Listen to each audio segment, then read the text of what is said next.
जय हिंद dear students, welcome to force defence academy. And first of all आपको एक इन्फॉर्मेशन देना चाहती हूँ बच्चों। Due to some technical issues कुछ प्रॉब्लम्स हैं जिनकी वजह से आपकी जो लाइव क्लास है वो नहीं हो पा रही है। इस वजह से हम लोगों ने एक सोल्यूशन निकाला है कि जब तक वो टेक्निकल इश्यूज़ रिजॉल्व नहीं हो जाते तब तक हम आपकी रिकॉर्डेड क्लास रखेंगे। मुझे पता है बहुत सारे बच्चों को रिकॉर्डेड में प्रॉब्लम एज इन की बहुत सारी चीज़ों की ग्रास्पिंग नहीं हो पाती है। आई अंडरस्टैंड दैट, बस कुछ दिनों की बात है। सो हमारा जो छूट गया है हम आज वो कवर कर लेंगे। आपके 2 दिन जो क्लास नहीं हो पाई थी वो, एंड मोस्ट प्रोबेबली 1 से 2 दिन में हम आपकी वापस से शेड्यूल जो है आपका क्लासेस का एकदम वैसा का वैसा स्टार्ट कर देंगे। ओके, सो आ जाइए। हम जो करंट अफेयर्स आपके रह गए थे बच्चों उनको डिस्कस करेंगे और फर्दर फिर हम नेक्स्ट आगे बढ़ेंगे। देखिए पहला क्वेश्चन है हमारा, Maya which was seen in the news is the world's first cloning of which animal. ये जो माया है बच्चों ये क्या है? तो पहला एनिमल है क्लोनिंग एनिमल। अब क्लोनिंग क्या होता है वो मैं आपको बताती हूँ। तो ये एक्चुअल में है क्या? एक वाइल्ड आर्कटिक वॉल्फ है, एक वन हॉर्न राइनो है, या फिर लायन टेल्ड मैक्यू है, या फिर ग्रेट इंडियन बस्टर्ड है। सो इसका जो सही आंसर है, भले ही क्लास रिकॉर्डेड है but that will be on premiere, तो आपको साथ साथ में आंसर करना है एकदम लाइव की तरह। ओके, आंसर है इसका वाइल्ड आर्कटिक वॉल्फ। क्या है सही answer? So the right answer of this question is wild arctic wolf. ठीक है, अब ये वाइल्ड आर्कटिक वॉल्फ क्या है, माया क्या है, क्लोनिंग क्या होती है, सब कुछ जानेंगे। सो बच्चों माया एक वाइल्ड आर्कटिक वॉल्फ है जो बनाई गई है through the process of cloning. Cloning का मतलब होता है बच्चों कि आपका जो जेनेटिकल मटेरियल है उसको अरेंज करके सेम टू सेम एक ह्यूमन जैसा, एक एनिमल जैसा एक नया हम बात करें क्रिएट कर देना, एक नई बॉडी क्रिएट कर देना। He will be exactly like, अगर मैं कहूँ ना कि मेरी क्लोनिंग, ठीक है, तो मेरे जो स्टेम सेल होंगे उसके थ्रू एक सेम टू सेम मेरे जैसा व्यक्ति बनाया जा सकता है। ठीक है, सो एक हम बात करें वाइल्ड आर्कटिक वॉल्फ माया बनाया गया है। और ये बनाया किसने है? ये बनाया है बच्चों चाइना ने। किसने बनाया है? चाइना ने बनाया है, ये भी आप याद रखेंगे। और आर्कटिक कहाँ है? तो ये हमारी अर्थ है। ठीक है, अर्थ का ये जो ऊपर वाला पोर्शन है दैट इज आर्कटिक, और ये जो नीचे वाला पोर्शन है दैट इज अंटार्कटिक। ये भी आप जानते हैं। फिर यहाँ पर हमने एक ऑप्शन देखा था that was one horn rhino. So I am expecting that कि आप लोग इस क्वेश्चन का आंसर करेंगे which national park in India is famous for one horn rhino. जल्दी से सभी लोग आंसर करेंगे। Okay, let's move further. Which state has launched a web portal named CM Dahesi inform to CM। ठीक है, सो एक नया पोर्टल है, ये पूछा जा रहा है किस स्टेट ने लॉन्च किया है जिसका नाम है CM Dahesi या फिर inform to CM। Gujarat, Assam, Manipur या फिर उड़ीसा। क्या होगा सही आंसर? देखो क्वेश्चन का मतलब क्या है कि आपको पता होगा मध्य प्रदेश में भी ऐसी, जैसे कि हम लोग मध्य प्रदेश के हैं तो मैं आपको इस वजह से उसका एग्जांपल दे रही हूँ। मध्य प्रदेश में भी CM हेल्पलाइन नंबर है कि आपको कोई भी परेशानी है तो आप क्या कर सकते हैं, CM हेल्पलाइन नंबर पे बात कर सकते हैं। सेम चीज़ इन्फॉर्म टू CM। सो ये स्टार्ट किया है बच्चों मणिपुर। ठीक है, मणिपुर की जो गवर्नमेंट है उन्होंने CM Dahesi inform to CM जो है ये पोर्टल लॉन्च किया है। And now you guys are going to tell me that who is the chief minister of Manipur. मैं आपको गवर्नर बता देती हूँ। इसके जो गवर्नर हैं वो है ला गणेशन, और ये ला गणेशन जो है करंटली गवर्नर बने हैं कहाँ के? सो वेस्ट बंगाल के भी बने। अब ऐसा क्यों? क्योंकि बच्चों वेस्ट बंगाल के जो गवर्नर थे कौन? जगदीप धनखड़। जगदीप धनखड़ को भारत का वाइस प्रेसिडेंट बना दिया गया है। सो अभी करंटली मणिपुर एंड वेस्ट बंगाल दोनों के ही गवर्नर है कौन? ला गणेशन। तो फिर मैम ऐसा कैसे होता है, एक व्यक्ति 2 स्टेट का गवर्नर कैसे बन सकता है? जी हाँ, बिल्कुल ये पॉसिबल है। जब बच्चों कॉन्स्टिट्यूशन लाया गया था तो in constitution there was provision that there will be governor of each state, कि भारत के हर राज्य का एक गवर्नर होगा। पर फिर लाया गया 7th कॉन्स्टिट्यूशनल अमेंडमेंट 1956, 7वां संवैधानिक संशोधन और इसके द्वारा व्यवस्था की गई कि एक व्यक्ति 2 स्टेट्स या 2 से ज़्यादा स्टेट्स का भी गवर्नर हो सकता है। और इसी प्रोविजन के तहत करंटली मणिपुर के जो गवर्नर थे मिस्टर ला गणेशन, उनको वेस्ट बंगाल का भी गवर्नर बनाया गया है। ठीक है, इसके बाद हम बात कर ले मणिपुर में एक और इम्पॉर्टेंट चीज़ की। So there is a national park in Manipur. क्या नाम है उसका? उसका नाम है केबुल लामजाओ नेशनल पार्क। क्या नाम है बच्चों? Keibul Lamjao national park. ये मणिपुर में एक झील है, एक लेक है जिसका नाम है लोकटक लेक, वहां पर सिचुएटेड है Keibul Lamjao.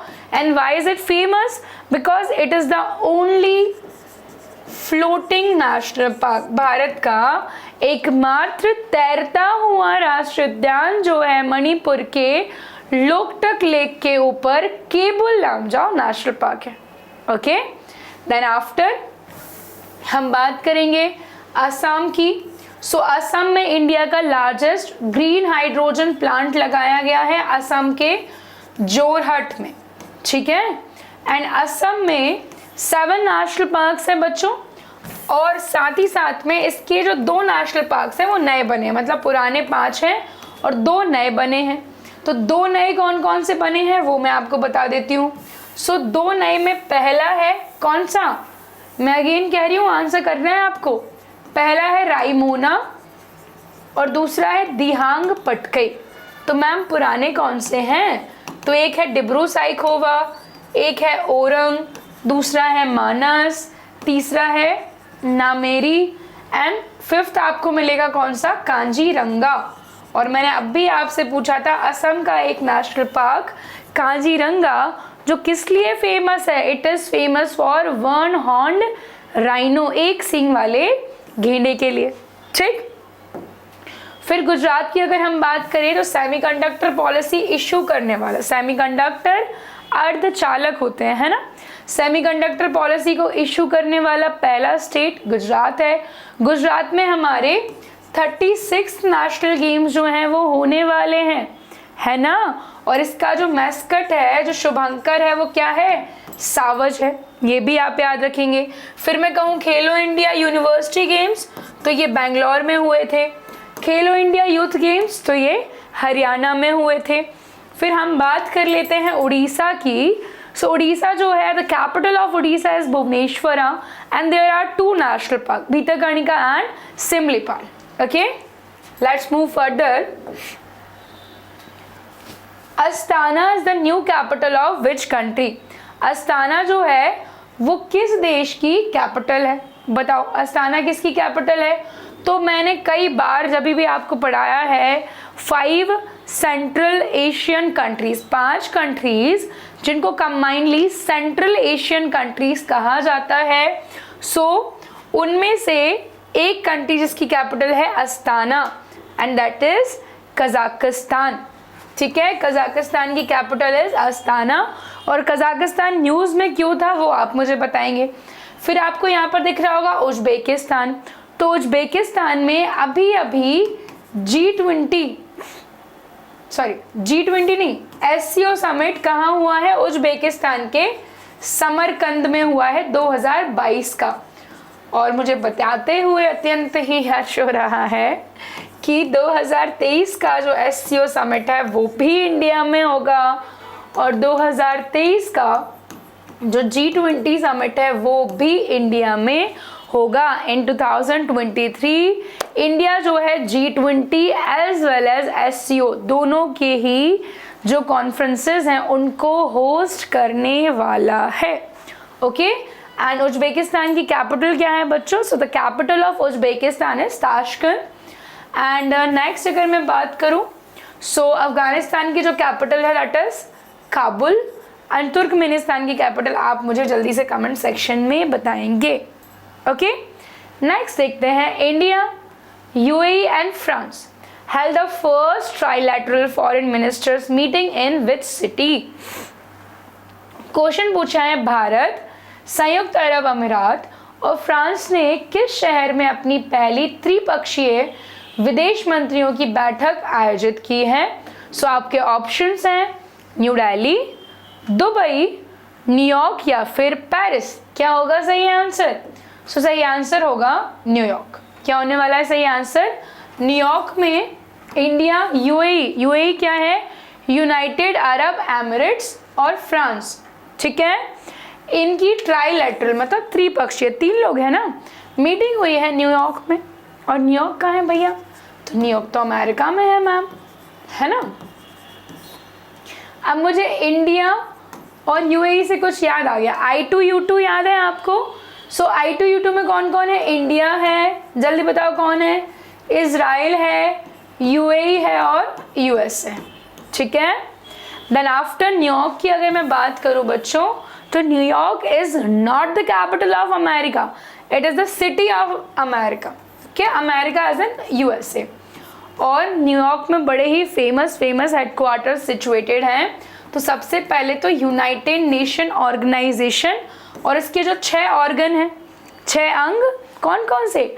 Trusteeship council, general assembly, इकोसॉक, यूएनएससी, सेक्रेटेरिएट, इन सभी का हेडक्वार्टर भी कहाँ पर है?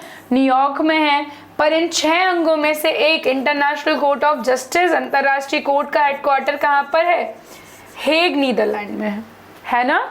और किसका हेडक्वार्टर है न्यूयॉर्क में? तो एक और याद रखेंगे हम, यूनिसेफ। और ये यूनिसेफ क्या है? United Nations children emergency fund, और इसका हेडक्वार्टर न्यूयॉर्क में। और इसकी नई चीफ बनी है, जिनका नाम क्या है? जिनका नाम है क्या? जल्दी बताओ।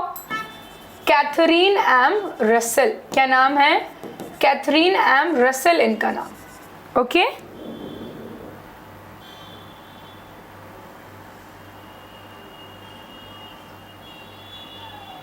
चलो आगे बढ़ जाऊं मैं। सो आगे अगर मैं आपसे पूछूं बच्चों कि जो क्रिकेट लवर्स हैं वो मुझे जल्दी से बता दें कि ये जो दुबई है ना भाई, इस दुबई में किसका हेडक्वार्टर है? सो डेफिनेटली हमारे जितने भी क्रिकेट लवर्स हैं वो एकदम से चीख के बोलेंगे कि मैडम आईसीसी का। And what is ICC?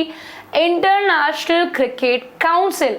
It is headquartered at Dubai and Dubai is the city of UAE. जब भी मैं पूछती हूँ कि what is the capital of UAE, तो आप लोग बोलते हैं दुबई। नहीं, दुबई की कैपिटल है Abu Dhabi, but there is a city Dubai जिसमें आईसीसी का हेडक्वार्टर है। And ICC is International Cricket Council, जो 1909 में लंदन में बनाई गई थी बच्चों।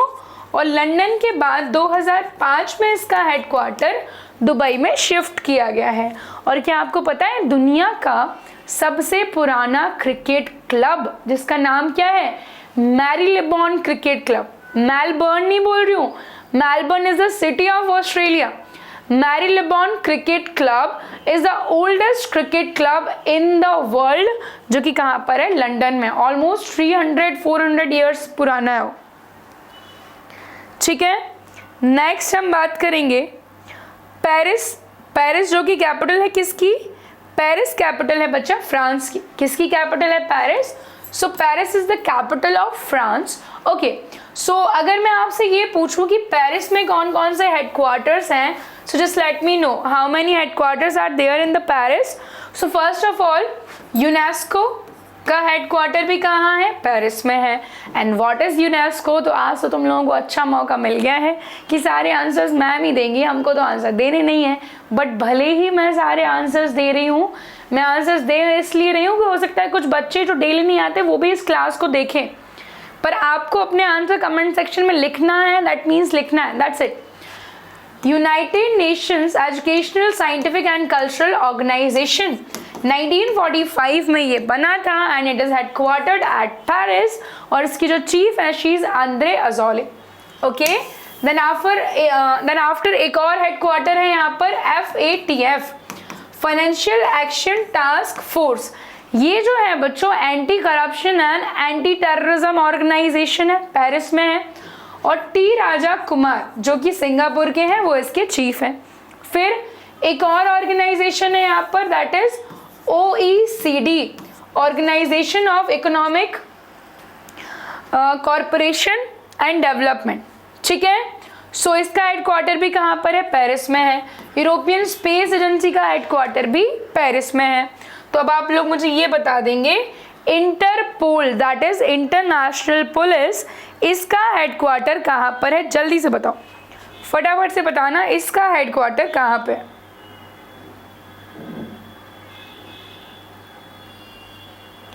आंसर करना है भाई, बिना आंसर दिए नहीं काम चलेगा, बता रही हूं मैं आपको। आगे बढ़ जाऊं मैं।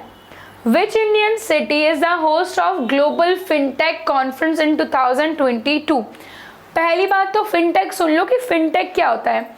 Whenever the financial services are combined with technology, जितनी भी फाइनेंशियल सर्विसेज हैं वो टेक्नोलॉजी के माध्यम से अगर प्रोवाइड की जा रही हैं, that is called fintech. Okay, so global fintech conference 2022 का इंडिया की किस सिटी में ऑर्गेनाइज किया गया? जल्दी से quickly answer. Answer is Mumbai. क्या है सही आंसर? सो भैया फाइनेंशियल कैपिटल तो मुंबई है ना, so Mumbai will be the right answer of this question. अब मुंबई की अगर मैं बात करूं तो मुंबई की हिस्ट्री बड़ी ही पुरानी है। पुरानी कैसी है कि पहले तो यहाँ पे पोर्चुगीज थे, फिर पोर्चुगीज ने मुंबई को दहेज में दे दिया था। किसको? अंग्रेजों को, है ना। जब अंग्रेजों के जो किंग थे उनसे शादी हुई पोर्चुगीज की कैथरीन ब्रिगेंजा की, तो उनने मुंबई दहेज में दे दिया भैया। और मुंबई जो है इंडिया का सबसे बड़ा पोर्ट है, पता है कि नहीं? और क्या, मुंबई एक आइलैंड पर है। कौन सा आइलैंड? सेलसेट आइलैंड। एंड मुंबई तो कैपिटल भी है किसकी? महाराष्ट्र की। न्यू दिल्ली किसकी कैपिटल है? हमारे प्यारे भारत की। अहमदाबाद कैपिटल है क्या? नहीं, कई बार ना कंफ्यूजन में गुजरात की कैपिटल अहमदाबाद लगा देते हैं भैया, तो ना, Ahmedabad is not the capital of Gujarat. Gujarat की कैपिटल तो क्या है? गांधीनगर है। And last is Bengaluru. तो भैया बेंगलुरु की तो मैं सिटीज में बात करूं बेंगलुरु, और स्टेट्स में बात करूं केरला। जितनी तारीफ करते जाओ उनकी इतनी कम है भाई सब, ठीक है ना। चलो, IHCI is a hypertension control initiative launched by which country? So जल्दी से मुझे बताओ, IHCI किस देश द्वारा शुरू की गई एक उच्च रक्तचाप नियंत्रण पहल है? क्या होगा आपका आंसर? USA, इंडिया, इंडोनेशिया या फिर बांग्लादेश? ठीक, इसका फुल फॉर्म याद रखना, इंडिया हाइपरटेंशन कंट्रोल इनिशिएटिव। ठीक है ना, मैं तो बोल ही दिया यार। आंसर इंडिया है। क्या है सही आंसर? सही आंसर है इंडिया। फुल फॉर्म क्या है? India hypertension control initiative. ICMR जो है ना, अब ICMR तुम लिखना यार, ठीक है। सो इंडिया का है ये। इंडोनेशिया कहाँ पड़ा है अभी? अरे बिल्कुल पड़ा है। 2022 में G20 की अध्यक्षता किसने करी है? इंडोनेशिया ने की है ना। एंड इंडोनेशिया की जो कैपिटल है, what is the capital of Indonesia? So Indonesia की पुरानी कैपिटल हुआ करती थी Jakarta, but Jakarta was an island, और वो सारी आइलैंड है ऑलमोस्ट, सो वो सिंक करने लग गया पानी में। That is why Nusantara is the new capital of Indonesia. Then after Bangladesh, what's the capital of Bangladesh? That is Dhaka. Dhaka में बना था SAARC, and what is SAARC? South Asian Association for Regional Cooperation, पर headquarter shift कर दिया गया कहाँ? नेपाल, काठमांडू में। तो फिर मैं पूछूं किस ऑर्गेनाइजेशन का हेडक्वार्टर है ढाका में? तो दैट इज बिम्स्टेक। कौन सा है बच्चों? बिम्स्टेक। कब बनाई है? 1997। Bay of Bengal initiative for multi sectoral technical and economic cooperation. Which union ministry is associated with criminal procedure bill? अब क्रिमिनल की बात हो रही है तो बताओ, law and justice, home affairs, women and child, या फिर सोशल जस्टिस एंड एम्पावरमेंट। अब ये तो आप बता ही सकते हो, इजी सा क्वेश्चन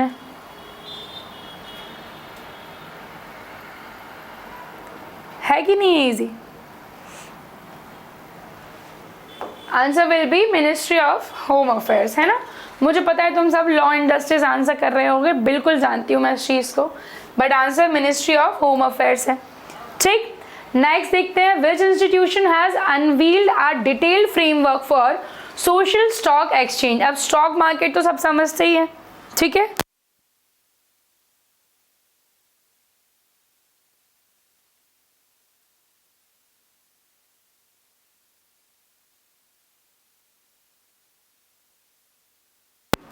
चलो, सोशल स्टॉक एक्सचेंज, अब स्टॉक एक्सचेंज तो आप जानते हो और मैंने हजारों बार पढ़ाया है कि जहां भी स्टॉक एक्सचेंज की बात आए तो वो क्या हो जाएगा, SEBI. And what is SEBI? Securities and exchange board of India. कब बना सेबी? 1988 में बना और 1992 में इसको स्टैट्यूटरी स्टेटस प्रोवाइड किया गया।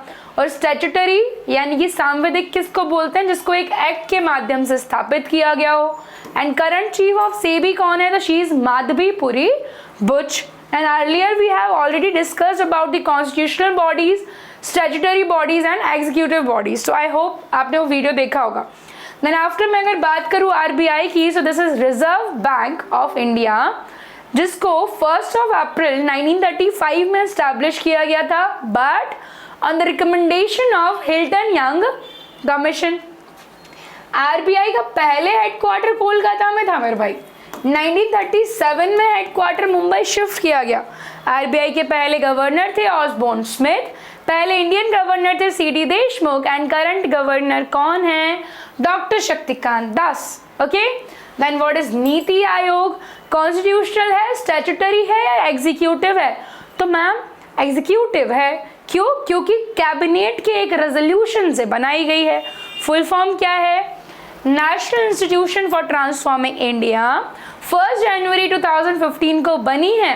भारत के प्रधानमंत्री इसके चीफ होते हैं, अभी इसके उपाध्यक्ष हैं सुमन बेरी, और इसके सीईओ चीफ एग्जीक्यूटिव ऑफिसर मुख्य कार्यकारी अधिकारी कौन है? परमेश्वरन अय्यर हैं। और फाइनेंस मिनिस्टर कौन है? हमारी निर्मला सीतारमण। ओके, नेक्स्ट देख लेंगे बच्चों।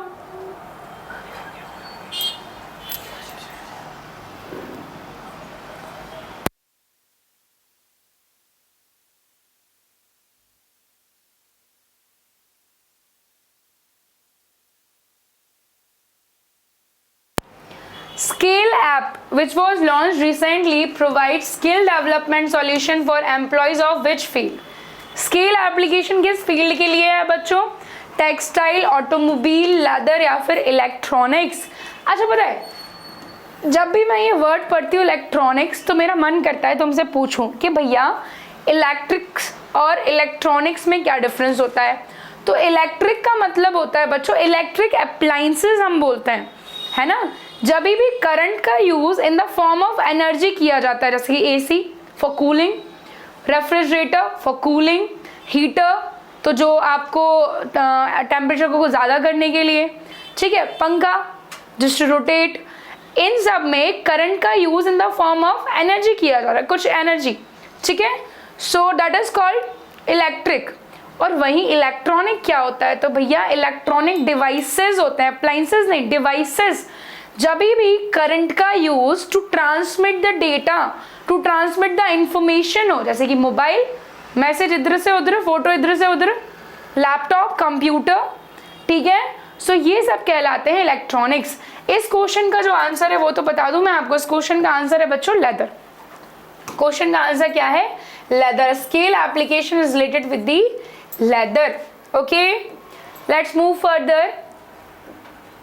अब देखो ये क्वेश्चन हमारे ज्यादा काम का है नहीं। As per the recent Asian Development Outlook, what is the growth projection for India's economy? India का ग्रोथ, जीडीपी में ग्रोथ कितनी? 7% की, ठीक है। ऑलमोस्ट 3 ट्रिलियन पहुंचने वाली है हमारी इकोनॉमी। 7% की ग्रोथ यहाँ पर बताई, हमारे लिए इंपॉर्टेंट नहीं है, हमें जानना है एशियन डेवलपमेंट बैंक एडीबी के बारे में। तो ये 1966 में बना था बच्चों। इसका हेडक्वार्टर फिलीपींस की कैपिटल मनीला में सिचुएटेड है। और इसके जो करंट चीफ हैं अभी वो कौन हैं? तो वो हैं मसात्सुगु असाकावा। ठीक, नेक्स्ट देख लो, Which naval ship was decommissioned on September 19 by Indian Navy after 32 years? ठीक है, ये आप याद रखेंगे। सो डिकमीशन वाला क्वेश्चन भाई इस बार एनडीए में आया था, ठीक है, तो ये आपको भूलना नहीं है। इसका जो आंसर है दैट इज INS अजय, ठीक है। कुखरी, खर्च, करंज ये सारे हम पढ़ चुके थे ऑलरेडी। INS अजय वॉज डिकमीशन्ड और कहाँ पर हुआ है, तो नेवल डॉकयार्ड मुंबई में, ठीक। INS Ajay P34। Which Indian state has announced to set up state level institution like NITI Aayog, तो ये पढ़ चुके थे ऑलरेडी। महाराष्ट्र नीति आयोग का स्टेट लेवल इंस्टीट्यूशन बनाएगा, ठीक है। Then after which state has approved the proposal of increasing the dearness allowances by 3% for the state government employee? State government employees की जो इनकम है उसमें क्या है 3% का dearness allowance। तो ये कौन सा स्टेट करने जा रहा है, ये है उड़ीसा, ठीक है। इंडियन आर्मी ने कहा है कि आर्मी डे परेड 2023 की मनाई जाएगी कहाँ, southern command, eastern command, northern command या फिर सेंट्रल कमांड। तो इसका जो आंसर है दैट इज सदर्न कमांड। फिर विज्ञान प्रगति, ये मैंने आपको बताया था, ये जो है मैगजीन है जिसको नेशनल राजभाषा कीर्ति अवार्ड दिया गया है। ये किस इंस्टीट्यूशन से रिलेटेड है बच्चों, तो ये रिलेटेड है CSIR, ठीक है, जो कि क्या है council of scientific and industrial research. 1942 में बना था। प्रेसिडेंट इसके प्राइम मिनिस्टर होते हैं और करंट डायरेक्टर जनरल इसके नलाथाम्बी कैलासेल्वी हैं, ठीक है। So that's all about today. हम लोग मिलेंगे कल, ठीक है। अभी आपकी लाइव क्लासेस नहीं हो पा रही हैं जस्ट बिकॉज कि कुछ टेक्निकल इश्यूज हैं, बट बहुत जल्दी इन इश्यूज को रिजॉल्व करके हम वापस से लाइव क्लासेस को रिशेड्यूल करेंगे। जब तक के लिए क्लासेस प्रीमियर रहेंगे तो आपको कमेंट सेक्शन में एकदम प्रीमियर की तरह ही आंसर करना है, ओके। जय हिंद dear students, good night, best of luck, thank you.